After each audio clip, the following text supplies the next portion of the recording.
台南的乐里社区替毒鸡时代送餐的服务已经17档了，服务大约30个人也毋过因为最近捐款减少，物价搁起，经费是真悬，一个月12万的开销对社区来讲是真硬斗。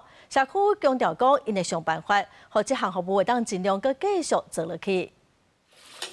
蒜头黑酥新健芳，再掺布仔落去炒，边仔是大火落去煎虾排。这是台南独立社区逐天的日常场景。由理事长参社区志工，负责3日内32位弱势独居时代3顿饭，款好饭菜。透早10点因开始沿路去送餐，不过这阵煞传出经费无够用，互社区咧执行上真硬斗。这个时代就唔望通继续落去。足大帮助，因为阮是独居老人，啊，要吃算讲。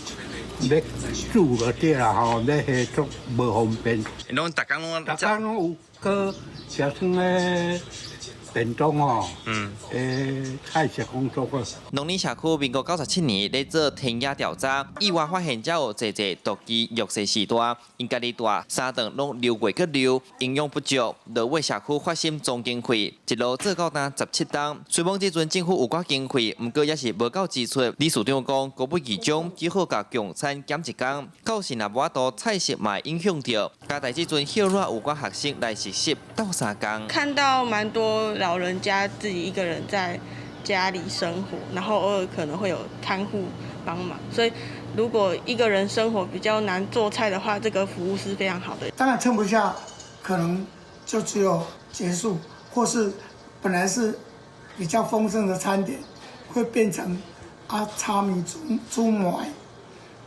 尽量来维持到社区真的。 完全撑不下去。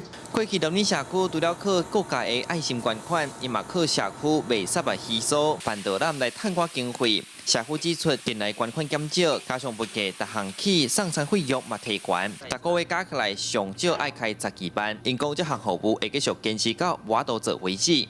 记者苏台南采访报道。